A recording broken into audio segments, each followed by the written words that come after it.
So the Kansas sun beat down on the barren field as Ethan Cole stepped out of his rusted pickup truck. Dust swirled in the air, thick and dry, as he stared at the weather-worn farmhouse in the distance. This was what his grandfather had left him, a crumbling house, a wide stretch of prairie, and silence that felt almost too complete. He sighed, the wind brushing through his unkempt hair. He wasn't expecting much, just a quick cleanup, a few phone calls, and the land would be up for sale. He'd been working in Kansas City as a civil engineer. This kind of place wasn't for him. But something about the will had caught his attention. "Don't dig near the old oak," it had said, handwritten in a shaky scrawl. No explanation, just that single warning. Ethan squinted toward the oak tree, the only green life in a sea of beige. It stood tall and alone on a gentle rise behind the barn, branches twisted like old hands frozen in protest. The note felt strange, and he didn't believe in superstition, but it clung to him. He spent the morning sorting through the old shed, tossing rusted tools and rotted planks into a pile. Sweat clung to his shirt, and the stillness around him felt heavier with each hour. No birds, no bugs, just the sound of his own breath and the creak of wood. That's when the ground gave way. It happened in an instant. One step, and the earth beneath his boots crumbled like dry paper.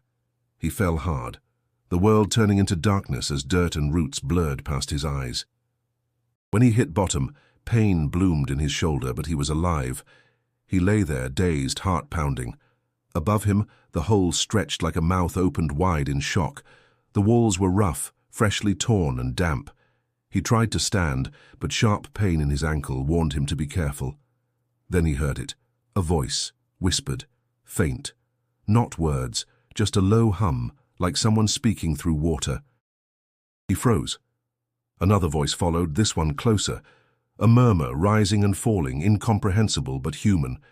Ethan's mouth went dry. He pressed himself against the cold dirt wall, straining to listen. There it was again, and again, whisper after whisper, rising from the tunnel that branched away from the pit. He wasn't alone down here. Wait. Who could be? A shadow moved just beyond his line of sight. Ethan scrambled backward, his hand fumbling for the flashlight on his belt loop. He clicked it on, the beam slicing through the darkness. The tunnel stretched ahead, narrow and arched, supported by old wooden beams. The whispers stopped. The silence that followed was worse. He called out, voice shaking. "Hello? Is someone there?" No answer. But something shifted again, further down the tunnel, a soft scraping sound. Nails on stone. Footsteps. Ethan's mind raced. Was this some old storm shelter? A mine shaft? Why hadn't his grandfather mentioned it? And the note? "Don't dig near the old oak." This hole was just 30 feet from that tree. He pressed a hand to the wall to steady himself, heart thudding like a drum in his ears. The wood beam beside him was carved with strange markings, circles and jagged lines, deep and deliberate. Another sound, a breath, made him whirl toward the tunnel, but the flashlight beam caught only dust. "I need to get out of here." He pulled himself up, wincing at the pain in his ankle. The walls were climbable, He started slowly, gripping roots and ledges, boots scraping rock. When he reached the top, he rolled onto the grass, gasping like a drowning man. The sky had never looked so wide, so bright. He stared at the oak tree. Whatever was under this land, it had waited a long time.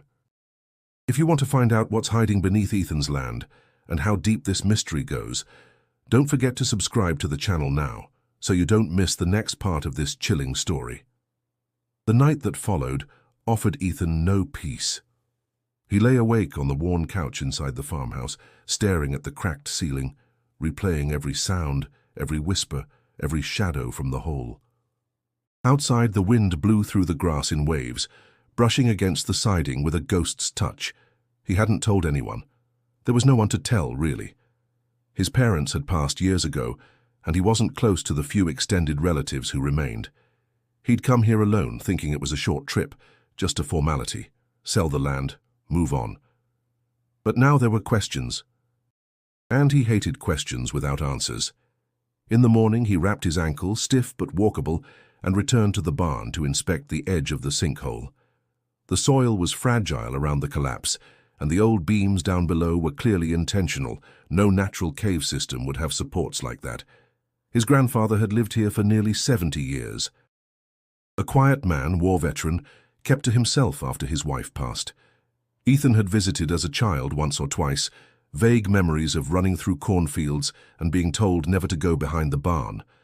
Back then, it had sounded like a rule from an overprotective old man.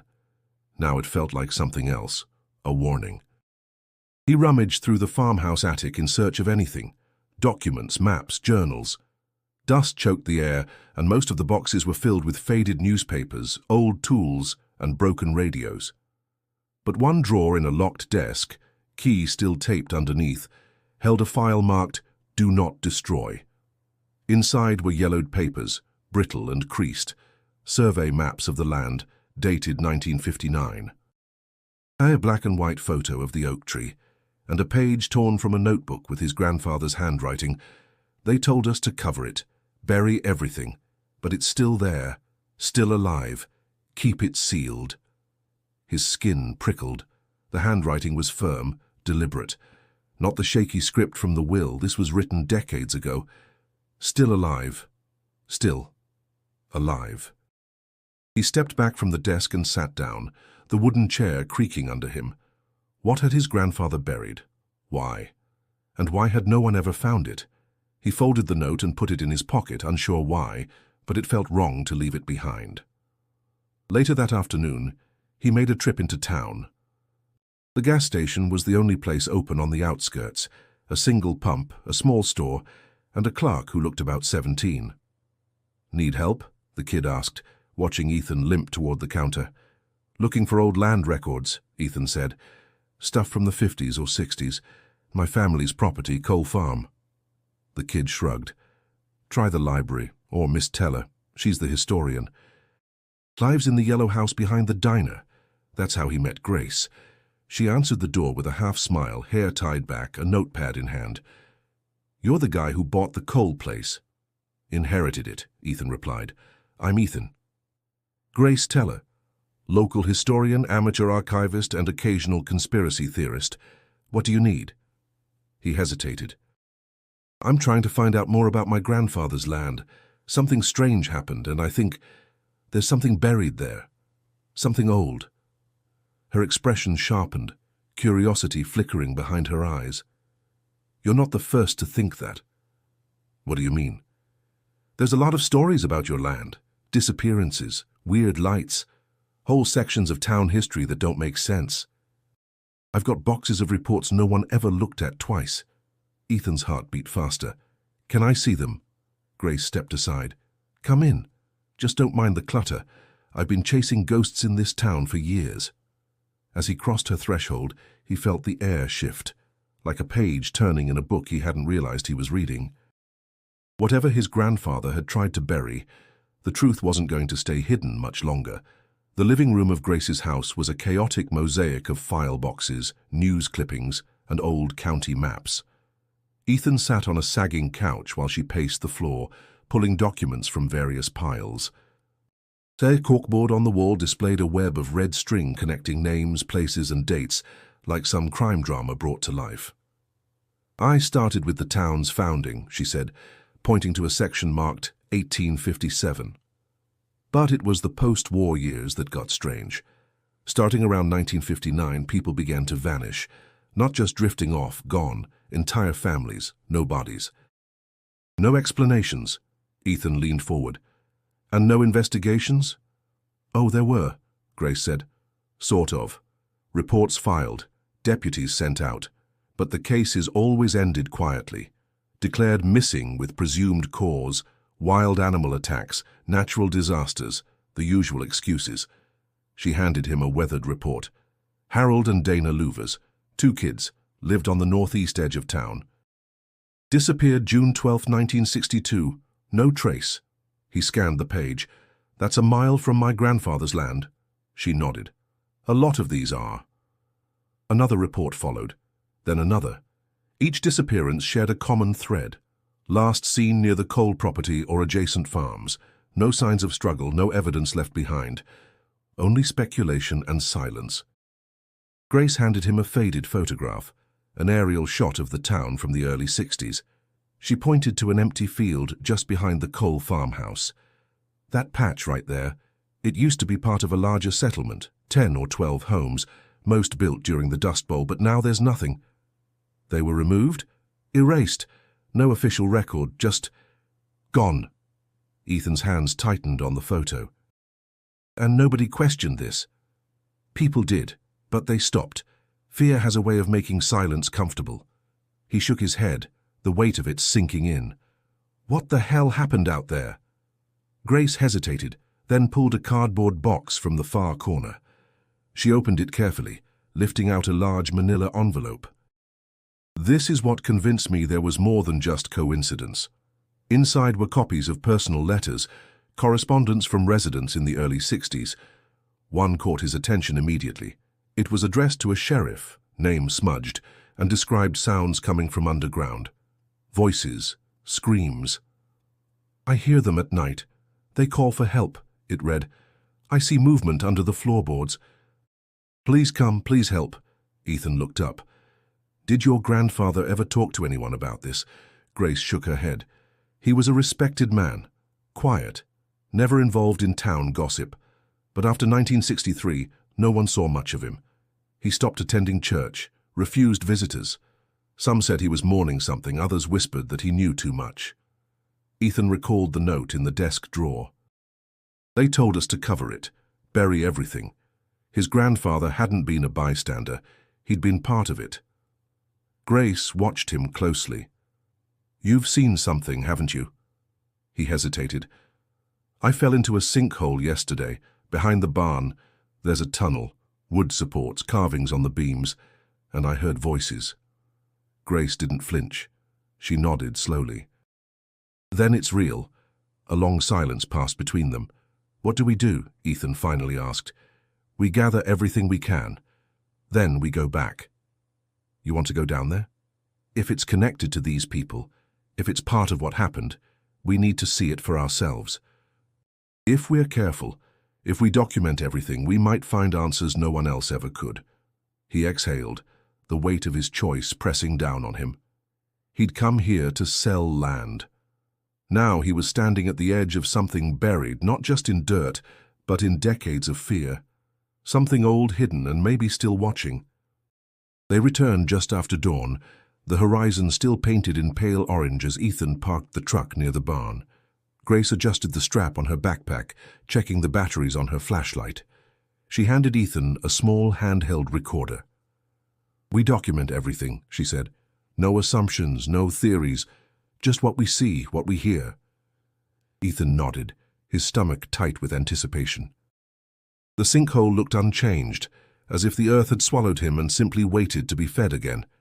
They approached slowly, and he showed her where the soil had crumbled, where the path below had first revealed itself. Grace leaned over the edge, her brow furrowed. This is too clean. That tunnel was reinforced. Somebody built it with intention. Together they rigged a rope ladder from the truck's emergency kit and descended carefully into the darkness. The air grew cooler with each rung. Ethan's boots touched the ground first, the soft crunch of dirt echoing in the silence. Grace followed, landing beside him with a quiet breath. They turned on their flashlights. The tunnel stretched out in both directions, narrow and low, the walls supported by beams stained with time. In the corners, cobwebs clung like shrouds. Carvings etched deep into the wood ran in patterns Ethan didn't recognize, symbols, circles, overlapping triangles. He raised the recorder and spoke, voice low. July the 16th, tunnel beneath Cole property, initial observations, man-made supports. Engravings in wood, no signs of recent disturbance. Smell is earthy, metallic. Grace ran her fingers along the carvings. These aren't random. They were made with care, maybe ritualistic or coded. They walked deeper, their steps measured. 20 feet in, the tunnel curved slightly and opened into a small chamber. Inside, remnants of habitation remained. A broken lantern, scraps of cloth, a rusted canteen. Ethan crouched and picked up a small metal badge, dulled with age. It's from the sheriff's office, he said, brushing off the dirt. Deputy badge. Numbers scratched out. Grace knelt beside him. Why would a deputy leave this here? Or be down here at all, he murmured. They pressed on. The next section grew narrower. The beams creaked faintly as though warning them. Grace paused at one post, shining her light at something half buried in the dirt. A fragment of newspaper, yellowed and crumbling, with a date barely visible, March 3rd, 1963. The headline read, "Local family missing after storm." "This matches the files," she whispered. "The storm was a cover. This is where they took them." "Took who?" She looked at him. "The missing." Ethan's mouth went dry. They weren't just near the site of disappearances. They were in it. Suddenly, a noise echoed through the tunnel. A clatter, like stones shifting. Both turned sharply, lights scanning the dark. Nothing. But it had come from ahead. They moved slowly now, every sound magnified in the silence. Around the next bend, the tunnel sloped downward and the air grew colder, damper. The walls wept moisture. More carvings appeared, now larger, bolder, some resembling eyes. Ethan stopped. "Do you hear that?" A faint rustling, like movement, but no footsteps. Grace nodded, her voice barely audible. "There's something down here." They found another chamber, this one larger, with makeshift furniture carved from wood and stone, a bed frame, a table. On the wall, someone had drawn in charcoal, a crude map, lines radiating outward like a spider's web. One of the lines pointed directly to the oak tree. Ethan stared. "This is a network." "A whole system," Grace whispered, "and whoever made it, they were trying to survive." Then came the laughter. Low, distant, human. It echoed once, then silence. They froze. Ethan turned off the recorder. "We need to go, now." Grace didn't argue. They retraced their steps, not speaking, the air suddenly heavier. Climbing back to the surface felt slower, harder. When they finally emerged, both stood in silence, covered in dust and questions. The ground below wasn't just a tunnel, it was a memory, one that hadn't forgotten them. Back at the farmhouse, Ethan laid the deputy's badge and the torn newspaper on the kitchen table, both relics damp with the cold of the tunnel. Grace sat opposite, her notebook open, fingers stained with charcoal from the cave drawings. "They lived down there," she said, her voice tight with disbelief. "Or tried to." Ethan rubbed his temples. "A whole system, furniture, carvings, that map. They weren't just hiding, they were building something." Grace looked up. "And did you see the markings? Those circles with slashes through them?" "That's a symbol I've seen in some of the older town records, linked to settlers who vanished before the Civil War. This might go back even further than we think." "Or," Ethan said quietly, "maybe the ones who went down there never left." They sat in silence, the weight of it all settling like dust around them. Ethan's thoughts raced. Who were they? Why had they stayed? And what were they hiding from or guarding? That night he couldn't sleep. The memory of the laughter haunted him, low and broken, not quite joyful, not quite human. He stepped outside, the grass cool under his bare feet, and looked toward the oak tree. Something was moving. He froze. At the base of the tree, a shape, human-sized, still, watching. He blinked. It was gone. Morning came like a curse, too bright, too loud. Grace insisted they review the recordings. Ethan played back the audio from their descent. Voices, footsteps, their own breath. Then, around the 47-minute mark, laughter, soft, distant, and beneath it, whispering. They listened again, louder, slower. The whisper wasn't random. It was a name. Ethan. He stared at the recorder, heart lurching. "That's not possible." Grace's voice was flat. "It knew you." He stood abruptly. "We need to go back." She grabbed his arm. "Not yet. We don't know enough. We need to understand who they are before we step any deeper." He nodded reluctantly. They returned to town that afternoon, digging through county archives at the library. Grace searched through microfilm while Ethan examined old registries. Then they found it, a 1961 census. 48 names listed as residents of a neighborhood now labeled Cole Annex, homes that no longer existed. Cross-referencing with Grace's files, 26 of them had been reported missing over the following 2 years. No relocations, no death records. "Where did they go?" Ethan whispered. "Down," Grace said. "They were taken." Or they went willingly. They left the library in silence. As they neared the truck, Ethan noticed something tucked under the windshield wiper, a scrap of paper, handwritten. "Stop digging. Let the dead rest." He scanned the street. Empty. Back at the farm, paranoia crept into their every move. Grace started cataloging symbols, matching them to regional folklore. Ethan cleaned the tunnel gear again and again, his hands needing something to do, anything but sit still. That night, they both stayed in the farmhouse, unable to pretend distance would make them safer. Sometime past midnight, Grace woke him. "There's someone in the barn." They crept to the window. The barn door hung open. Inside, a dim light flickered. Ethan grabbed the flashlight and headed out, Grace behind him. The barn was empty except for footprints in the dust. Small ones, bare. At the center of the barn lay something new, a piece of cloth, worn, aged, stained, and stitched into the hem, a name, L. Palmer. Grace's breath caught. She was one of the kids who disappeared, 13 years old, 1962. Ethan felt the cold creep into his chest. They weren't just finding remnants, someone was leaving messages. They returned to the house in silence, locked the doors, and stayed awake until dawn. There were people down there, still breathing, still waiting, still watching, and now they knew Ethan's name. The next morning, a dusty patrol car rolled up the gravel drive just as Ethan stepped onto the porch with a cup of bitter coffee. The engine idled for a few seconds before the door creaked open and Sheriff Alvin Huxley emerged, tall, silver-haired and slow-moving, with a face like worn leather and eyes that missed nothing. "Ethan Cole," he said, adjusting his belt as he climbed the porch steps. "Mind if I have a word?" Ethan nodded, wary. "Sure, come on in."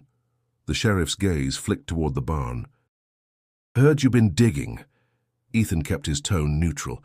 "I had a sinkhole accident, checked it out." Huxley muttered, stepping inside. He removed his hat and looked around the room.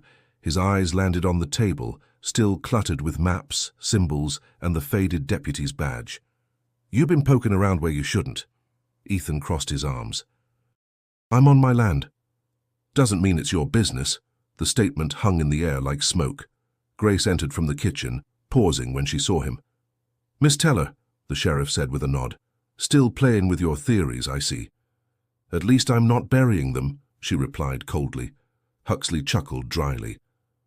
"Always liked your fire, Grace. But this," he gestured toward the documents, "this isn't something to chase, it's something to forget." Ethan stepped closer. "Why? What's down there?"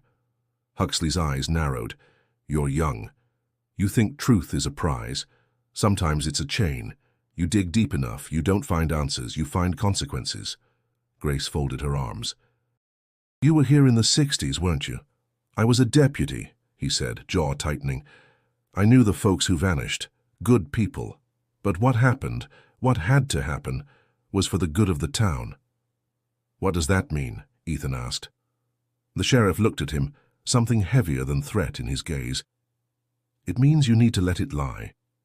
Walk away. Sell the land. Burn the rest." Ethan stared at him. "And if I don't?"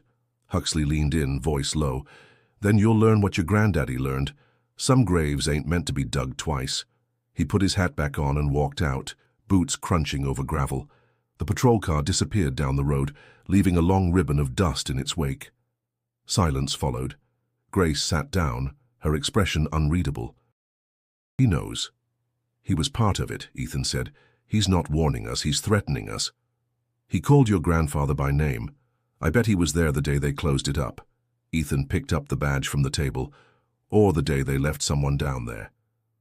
That evening, Ethan found himself back in the attic, unable to let it go. He dug through old boxes until he found a wooden crate nailed shut. Inside was a journal, his grandfather's, leather-bound, brittle with time.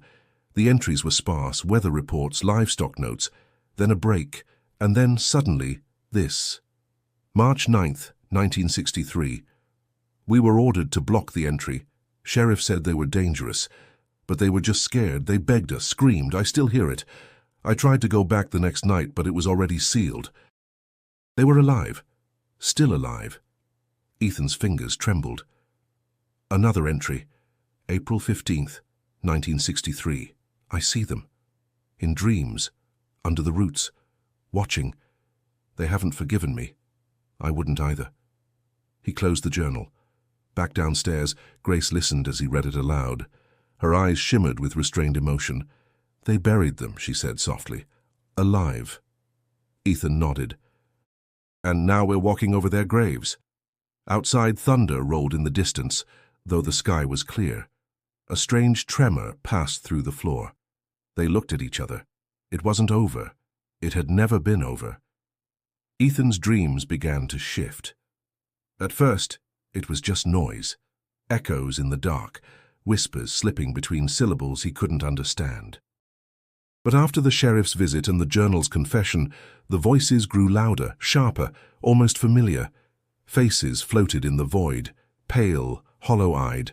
Some wore the uniforms of deputies, others were children, all staring at him. They called his name, not pleading, not angry, expectant. He woke drenched in sweat, his breath ragged, heart pounding against the silence of the farmhouse. Grace had taken the guest room down the hall, but her door was cracked open, light spilling into the hallway. She wasn't sleeping either. He found her at the kitchen table, flipping through pages of her notes with trembling fingers. They're not just memories, she said without looking up. Something down there is alive. He nodded, voice hoarse. I dreamed about them again. They were waiting. I found more records, she continued. Names that disappeared from the census after 1963. Almost all of them were never declared dead. Just erased. Ethan sat down, rubbing his temples. This place is doing something to us. Grace looked up. It's not the place, it's the truth. Once you see it, it doesn't let go. Later that day, they drove into town again, this time to visit the small local church where Ethan's grandfather once attended. The pastor, a soft-spoken man in his 70s, welcomed them cautiously. I remember Mr. Cole, he said. He stopped coming around 63. Kept to himself after that. Ethan asked him directly, Did you ever hear about people going missing? The pastor hesitated, eyes distant. We heard things, but the sheriff always told us it was storms, runaways, accidents. When you hear it enough, you start to believe it. But you didn't, Grace said quietly. No, he admitted. Because they didn't just vanish. Their names were removed from baptism records, from marriage logs. It was like they never existed, and that's not God's way. That's man's fear. Back at the farmhouse, Ethan stood alone on the porch that evening, watching the sky turn copper as the sun dipped. The oak tree cast a long shadow across the grass. He thought again of the tunnel, the eyes in his dreams, the laughter echoing in the dark. He couldn't tell what was memory anymore and what was invasion. Sometimes, even while awake, he saw glimpses, a hand at the corner of his vision, a whisper when no one spoke, movement behind trees that stilled when he looked. Grace joined him in silence. They know who I am, he said quietly. She didn't ask who. They keep calling me down. It's like I'm supposed to finish what my grandfather started, or undo it. They think you're part of the betrayal. He nodded. And maybe I am. That night, the dreams turned violent. He stood in the tunnel again, but this time it was lit with a pale bluish glow. Shapes moved along the walls. One reached out, its skin translucent, bones visible beneath. It opened its mouth, and Ethan heard the sound of earth collapsing, of screams buried in stone. Then he was inside a house underground, a mirror of his grandfather's home, but twisted, rotting. The walls bled dirt. The photos on the mantel were of strangers. And in the center of the room stood a girl in a torn dress, her eyes hollow. "You left us," she said. "I wasn't there," he replied. "But you came back, you opened it." Ethan jolted awake, heart slamming, chest heaving. Outside, the wind howled unnaturally, like a breath across an open grave. He rose and looked out the window. A figure stood beneath the oak, still, watching, again. Morning light filtered weakly through the kitchen windows as Grace spread documents across the table, her movements sharp, driven. Ethan poured coffee with trembling hands. Neither had spoken much since the latest dream, but the silence between them carried weight. Shared dread, unspoken resolve. "I found something," Grace said, her voice barely above a whisper. Ethan sat, rubbing sleep from his eyes. "What?" She slid over a stack of faded county records, bound in twine and brittle with age. These were buried deep in the archives, mislabeled. Most of it's routine, land transfers, crop data. But then this... She tapped a sealed folder with no markings. Inside were memos dated 1963, correspondence between local officials, military consultants, and regional health authorities, redacted names. Terms like containment zone, non-compliant civilian clusters, and Operation Hollow Gate. "They called it a health quarantine," Grace said, "but there's no mention of disease, no pathogens, no testing, just language about relocation, silence, and sealing infrastructure." Ethan flipped through one memo. Section C to be terminated if breach occurs. Final notice to Sheriff Huxley to execute compliance orders. Terminated, Grace repeated. Not evacuated, not protected. Executed. Ethan stared at the page. They were buried alive, and my grandfather, he helped do it. "No," she said gently. "He was ordered to, but he wrote it down. He tried to undo it." He shook his head. "And now I'm paying for it." Grace kept digging, pulling up aerial photos from that era. She laid one over a modern satellite image. Roads erased, structures removed, but under the soil, faint outlines remained, rows of what used to be homes, gardens, wells, a neighborhood wiped clean. "They built lives here," she said, "and the town erased them like dust." They sat in silence as realization settled in. This wasn't a natural tragedy. It was calculated, chosen. Grace pointed at a final page, an unsigned field report. "Subjects below have adapted, unwilling to evacuate, psychological resistance extreme. Further contact suspended indefinitely." Ethan reread it. "They tried to bring them out, or went down themselves, and failed." He stood and walked to the window, staring at the oak tree swaying in the distance. "We're not the first to find the tunnels. We're just the first who came back up." That evening they drove to the county museum, closed for renovations, but accessible with Grace's credentials. In a back room filled with storage crates, she pulled out an unlabeled reel of microfilm. It wasn't digitized. No index. Just photographs and news clippings never released. One caught Ethan's eye, a picture of 5 men in military uniforms standing beside Sheriff Huxley. One of them bore a striking resemblance to his grandfather. Grace read the caption aloud. "Emergency Response Task Force, April 1963. Unnamed civilian support team credited with aiding local security operations." No mention of what they did, Ethan said. No one wanted it remembered. Another photo. A child around 10 staring blankly at the camera. No name, no location. The background, a wood-beam structure eerily similar to the tunnels below. "They were documenting the ones underground," Grace whispered. Ethan felt nausea creep into his throat. What happened to them after that? Grace shook her head. No record, no graves, no return. Outside, thunder cracked again, even though the sky was clear. Back at the farmhouse, the air felt thicker, like the land itself was listening. Ethan opened his grandfather's journal one more time. Near the back, a final entry scrawled messily in faded ink. "I hear them scratching. They want out. They want truth.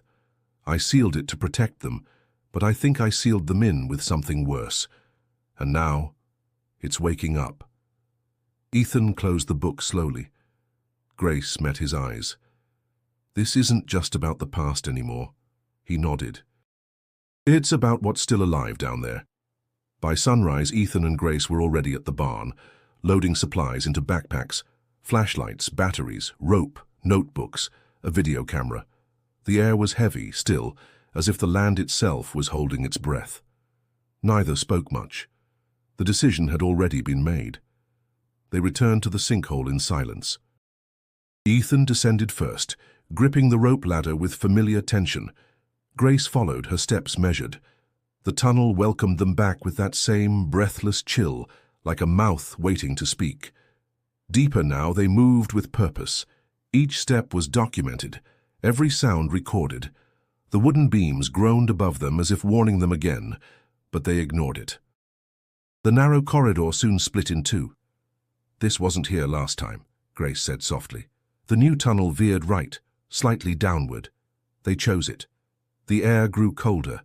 The scent of soil thickened, laced with something older. Rust, mold, rot. Carvings reappeared on the walls, more numerous, more frantic. Circles nested within circles. Figures with outstretched hands. Symbols resembling chains. Then they found the objects. First a plastic comb, pink, broken. Next a child's shoe, water-stained but intact. Then a can of peaches, rusted through. Modern, not from the 60s. "They're still using this space," Ethan said, breath uneven. A few feet ahead, the tunnel opened into a small room, lit faintly by some phosphorescent moss that clung to the ceiling. In the center lay a wooden crate, carefully arranged with folded clothes, matchbooks, and a battered paperback novel. Someone was living here. Grace picked up the book and gasped. A note had been tucked inside. "Ethan, we remember." He stepped back, pulse spiking. "They knew we'd come." He turned toward another passage branching off the chamber. At the entrance was a handprint in soot, human-sized, smeared along the stone. The passage led them deeper still, through a tunnel barely wide enough for one person. They took turns advancing. The walls pressed close. The ground sloped downward more steeply now. The silence was total. Then Grace froze. She pointed to a cluster of carvings. Among them, etched deeply, were initials, J.C. His grandfather's. "He was here," she whispered, "all the way down." Moments later, the passage opened into a chamber that took their breath away. It was larger than anything they'd seen, domed and lined with stone benches. At the far end stood a crude altar made of brick and wood. Candles long since melted had left trails of wax down its sides, and behind it, an opening, darker than the rest. A void within the void. Grace raised the camera and hit record. "There's something moving," she whispered. Ethan stepped forward, then stopped. A figure emerged from the blackness, small, slender, eyes wide and unblinking, clothes tattered but modern. A girl. She stared at them in silence. Grace's voice was barely audible. "She's alive." Then another shadow appeared behind her, taller, slower. A man stepped into the dim light. His beard was thick, face gaunt, but his eyes were clear. He held up a hand, not in threat, but in greeting. "Who are you?" Ethan asked. The man replied, voice low, "We are the ones you left." Grace stepped forward. "How long have you been down here?" The man looked to the girl, then back to Ethan. "Time works different here. We don't count days anymore." "Just moments. And yours brought you back." The girl spoke next, voice flat and chilling. "You are the grandson." Ethan's throat tightened. "Of who?" She tilted her head. "The one who sealed the door." The silence after the girl's words was thicker than the air itself. Ethan could feel Grace watching him, waiting for him to respond, but his voice caught in his throat. The girl's eyes never left his.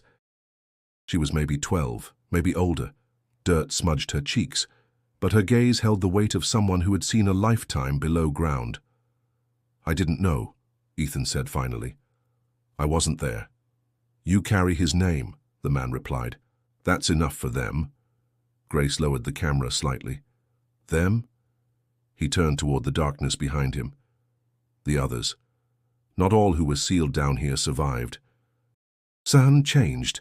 Some lost their voices, others lost their minds, but a few kept memory.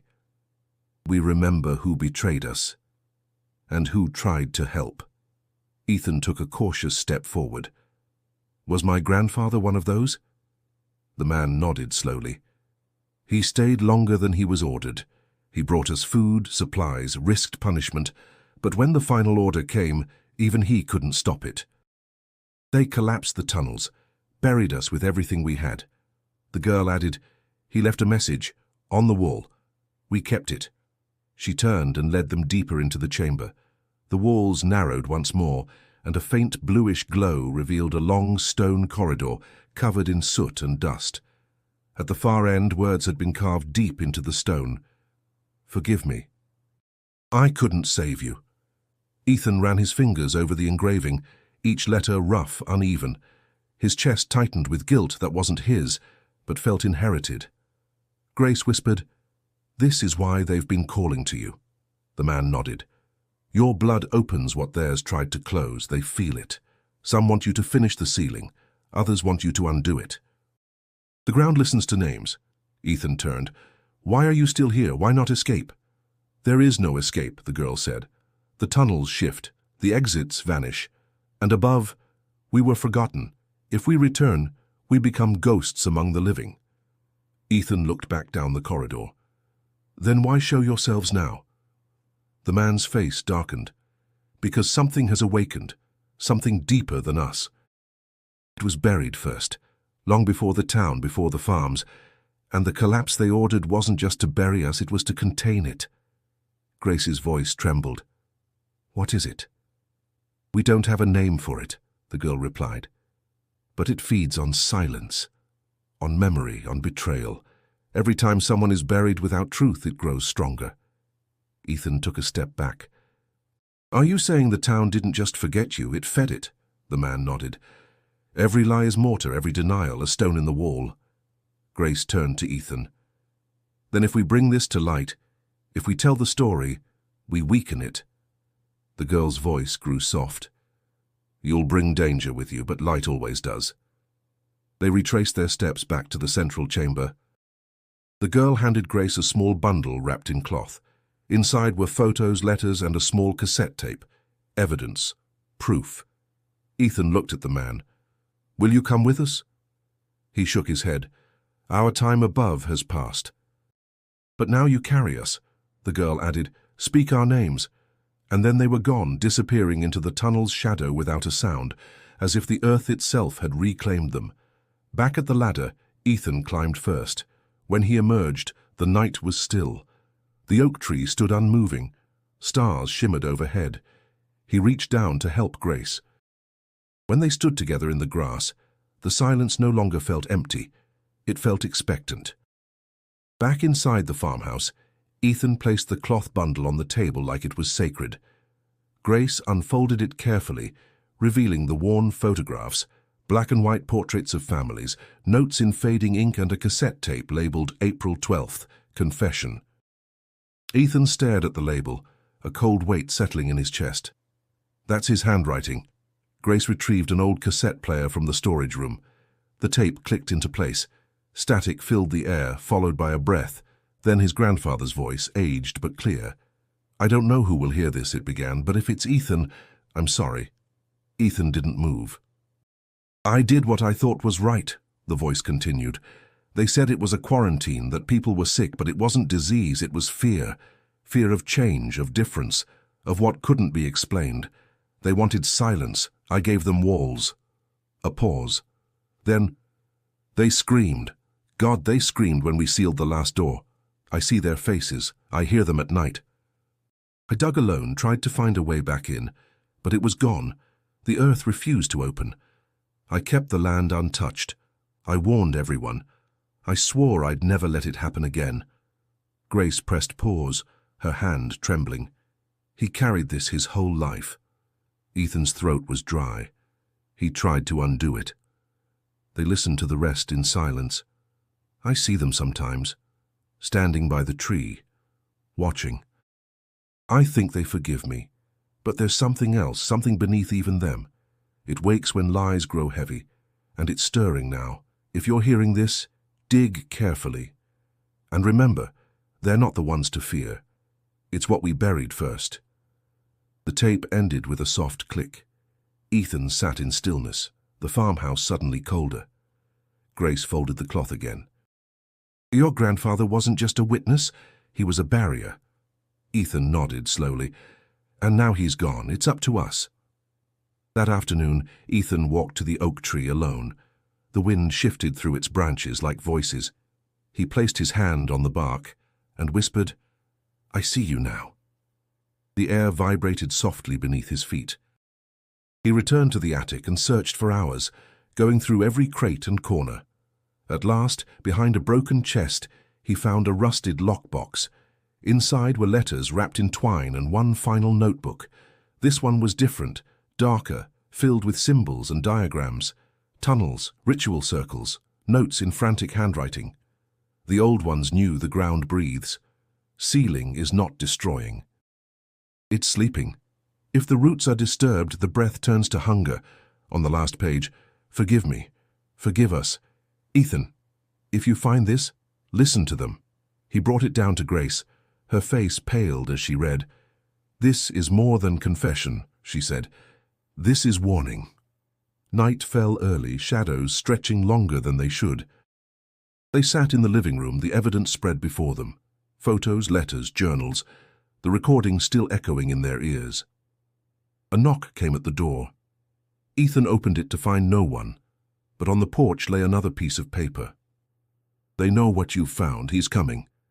He turned, heart pounding. "Sheriff." Grace nodded grimly. "He buried the truth once. He won't let us reveal it now." Ethan looked at the scattered pages. His grandfather had failed to stop it. He wouldn't. The next morning, Ethan and Grace awoke to the sound of tires crunching gravel. Sheriff Huxley's cruiser was parked in front of the barn, engine idling, door ajar. But the sheriff wasn't inside. Ethan stepped outside cautiously, Grace close behind. "Sheriff!" he called. No answer. Then the barn door creaked open slowly. Inside, the air was thick with dust and silence. The tools they'd left organized were scattered. A file box lay overturned in the center of the floor, contents missing. Grace noticed it first. The rope ladder to the sinkhole had been cut.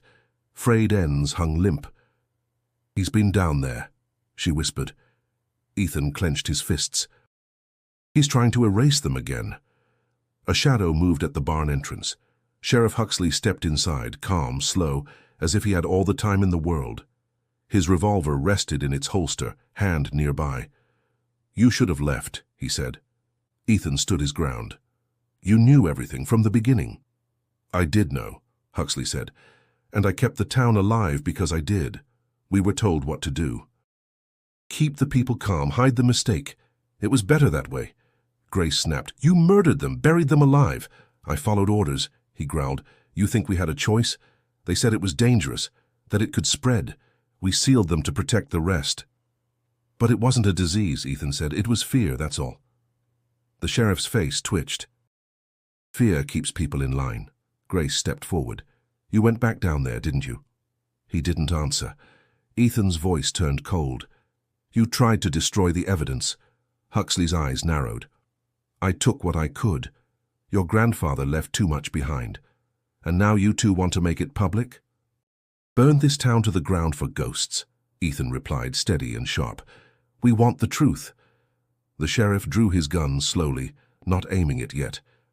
"Truth doesn't matter if nobody lives to speak it." Grace's breath caught. "You won't stop it," Ethan said. "It's already begun." "You don't understand what's down there," Huxley said, voice rising. "You think they're victims? Some of them aren't even human anymore. They waited, fed on silence, grew in the dark. We didn't bury innocents. We buried something else with them." He took a step forward. Ethan didn't flinch. "Then why are you so afraid?" The question hung in the air. The sheriff lowered his gun slightly. "Because I saw it once," he said, "before the collapse. We opened a tunnel too far. Something was waiting. It looked at me like it had known me forever, like it had been dreaming of the day I'd come close enough to reach." He swallowed. "That's why we sealed it. Not for the people, for that. A rumble echoed beneath their feet. The barn groaned. Dust sifted from the rafters. Huxley looked down at the floor. It's awake. Grace stepped backward. We have to get out. Now. Ethan turned toward the exit, but Huxley raised his gun again. You walk out of here with those files, you condemn this town. Let them sleep. Let them rot. Ethan stared at him, then said softly, You already condemned it. We're just opening the door. Suddenly the ground beneath the sheriff cracked, a loud snap, then silence, and the floor gave way. Huxley dropped with a shout, disappearing into the blackness. The barn trembled. Ethan grabbed Grace, pulling her through the doors as the floor caved in behind them. Dust and splinters chased them into the daylight. They fell onto the grass, coughing, watching the barn collapse inward like a lung exhaling its final breath. The sheriff was gone, swallowed by what he tried to bury. Grace sat up, shaking. What now? Ethan looked at the rising dust, the hole widening. We finish this. The crater left by the collapsed barn smoked faintly as the ground settled, splintered beams jutting like broken bones. Ethan stood at the edge, staring into the new wound torn into the land. Grace sat nearby, pressing a cloth against a scrape on her arm, her face pale with shock, but focused. There's no ladder this time, she said quietly. Ethan nodded, eyes fixed on the darkness. We're not going down, it's coming up. A deep, resonant hum vibrated through the earth beneath their feet, a low, pulsing sound that wasn't quite audible, but felt through bone and breath. The air thickened. The trees bent slightly, though there was no wind. We need to warn someone, Grace said, standing slowly. Media, state police, federal. No one will believe us, Ethan replied, and if they come now, they'll only get caught in it. A crack split the earth 10 feet from them, then another. The tunnel system was failing or opening. Grace stumbled as the ground shifted again. What if it's not just this land? What if the whole network is waking? Ethan grabbed her arm, steadying her. Then we give them a reason to see it, a signal they can't ignore. He pulled out the camera, still intact, and began recording. He spoke directly into the lens. My name is Ethan Cole. I'm standing above the ruins of what used to be my grandfather's barn. Beneath us is a system of tunnels that holds the truth this town has buried for over 60 years. People were sealed down there, abandoned, erased. Some survived, and something else did too. It's waking up now. You'll hear about it soon. I just want the record clear. This isn't an accident. This is consequence. He turned the camera toward the crater, letting the lens drink in the void, then stopped recording. Grace's voice was strained. Ethan, listen. From within the pit, voices, many of them, some crying, others chanting, not words, but tones, rising and falling like the breath of something ancient. A shadow moved across the rubble below, then another, not walking, sliding. The earth groaned. Ethan felt it deeper than fear. A pull, not toward death but obligation. The land didn't just want witnesses, it wanted participation. Grace clutched his sleeve. We have to run. But Ethan couldn't move. Something in the air had changed. He could feel them, those who remembered, those who still waited, not in anger, in need. Then a single voice cut through the others. Ethan! It was the girl. He turned, but she wasn't beside him. She was standing inside the crater. How had she come up? Her face was calm, though her eyes shimmered. You brought the truth, she said. Now you choose. Choose what? To end it, or join it. The ground cracked again, a sharp, splintering sound. Behind him, Grace screamed, her foot slipping on the loose edge of soil. Ethan lunged just in time, grabbing her wrist before she slid into the pit. Her flashlight tumbled down, clattering out of sight. I've got you, he said, straining against the pull. I can't hold on, she cried. But he wouldn't let go. He anchored himself, heaving her up with all the strength he had. She scrambled over the edge, collapsing beside him, gasping. The girl still stood below, untouched by falling debris, her voice calm. This place remembers every promise. Then, from somewhere below her, a new sound, breathing, massive, rhythmic. The girl turned and walked back into the darkness, and the pit began to close.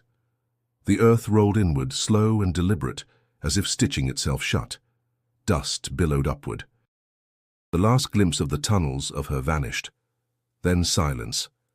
Grace stared at the now solid ground. What just happened? Ethan rose slowly, brushing dirt from his hands. "They gave us a choice," he said. She looked at him. "And we chose to tell the world." The sky over the farm had changed, not in color but in feeling. Still cloudless and wrong. Ethan and Grace stood in the silence left behind, the sealed ground before them, their skin coated in dust, breath shallow. No wind, no birds, no distant highway hum. Ethan broke the stillness first. "We have to leave." Grace nodded, but her knees buckled slightly as she stood. He caught her before she fell. Her ankle was bleeding from the edge of the collapse. "You're hurt. I'll manage," she said, though her voice was barely more than breath. Ethan helped her into the truck and started the engine. It coughed, sputtered, then roared to life. They didn't look back as they drove down the long dirt road. 10 minutes out, Ethan turned on the radio, static. He tried another station, more static. "No signal?" Grace asked. He adjusted the dial again. Nothing. "That's not possible," he muttered. Another 10 minutes passed. The road curved sharply, then narrowed unexpectedly. "This isn't the right way," Grace said. Ethan slowed. "It's the only road." "But we passed that tree already." He stopped the truck. They sat in silence, realization setting in. "We're stuck," she whispered. "It's not done with us." Ethan stepped out of the truck, scanned the horizon. Nothing moved. Then, behind them, a soft knocking. They turned in unison. From the bed of the truck came a sound, knuckles on metal. 3 knocks. Grace's voice broke. "We didn't leave alone." Ethan walked slowly toward the back, heart thudding. He pulled open the tailgate. There was nothing there. But on the dusty surface of the metal, written with a fingertip, were 3 words. "They are coming." He stared at the message, then grabbed the camera and the bundle of evidence from the front seat. "We're not escaping," he said. "We're exposing." They turned the truck around. This time the road lengthened instead of folding back. The sun was higher now. Birds began to reappear, as if life had been paused and resumed. Signal returned to the radio. Faint music, the low hum of talk shows. They reached the edge of town in under an hour. Grace clutched the bundle in her lap. "Where do we start?" "Everywhere," Ethan said. "Newsrooms, archives, anyone who will listen." They stopped first at the local library. Grace convinced the historian on duty to open a back room for them to scan the photos, letters, and journal pages. She worked like she was racing against time. Ethan uploaded the footage, first to a private drive, then to a handful of journalists they had researched weeks before. He didn't bother to wait for confirmation. At the town square, they printed flyers. Simple words in bold. They never left. "The truth is underground." They pinned them to bulletin boards, taped them to gas pumps, left them at bus stops. That evening, they found a hotel room and locked the door behind them. Grace sat on the edge of the bed, ankle bandaged, eyes distant. "We brought them up, Ethan," she said softly. "All of them. Their voices, their pain." "What if we weren't meant to?" He shook his head. "They asked us to, every carving, every whisper. They didn't want revenge, they wanted release." "And the sheriff?" He chose silence. Grace leaned back against the wall. "So what happens now?" He thought for a moment, staring at the ceiling. "We keep going." Outside, thunder rolled once more, but far away now, as if whatever had stirred beneath the earth had returned to its place. For now. Ethan pressed the camera to his palm, the last image frozen on its screen. The girl beneath the oak tree, her eyes reflecting the light of the world she'd never stepped into. "They'll remember," he said. Grace nodded. "Because we won't let them forget." Morning came with a hush, gentle and uncertain. Ethan woke to the muffled sounds of life outside the motel window. Cars passing, a radio in a distant cafe, the ordinary rhythm of a town that had no idea what truly lay beneath its feet. He lay still for a long moment, staring at the ceiling, feeling both emptied and changed. Grace was already awake, scrolling through her phone, watching for signs that their message was reaching the outside world. "It's spreading," she whispered, half in disbelief. "The footage. People are sharing it. Journalists are asking questions. The local paper just posted a photo of the oak tree. They're calling it the sleeping secret of Cole Farm." Ethan nodded, relief mixed with anxiety. There would be doubters, of course. People clinging to silence, to old stories, to the hope that some truths stay buried. But others were listening. And once truth began to breathe, it never stopped. They checked out and walked through the town. A few strangers nodded, others watched with suspicion, but everywhere Ethan looked he saw reminders of the hidden past. The old church, the silent square, the fading names carved on benches, the stories whispered only at dusk. By noon, the first TV crew had arrived. Microphones, bright lights, questions about the tunnels, the disappearances, the miracle escape. Ethan told his story, careful and measured, always bringing the focus back to those who had been forgotten. Grace spoke to a small circle of children, telling them not to be afraid of the ground, but to remember that every place holds memory, and that listening was the bravest thing anyone could do. Authorities arrived to cordon off the farm.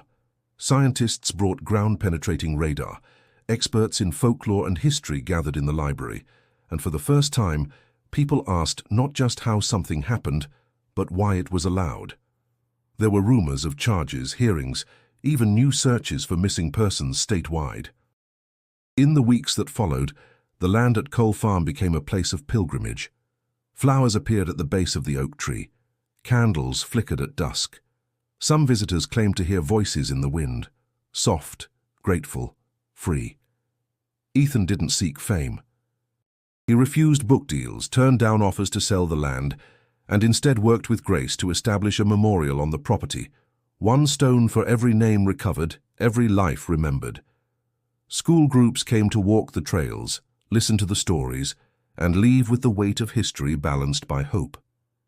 He thought often of the girl in the tunnels, her voice, her calm, the way she had offered a choice instead of a curse. In rare, quiet moments, he wondered if she watched still, her spirit at peace now that her story had been spoken aloud.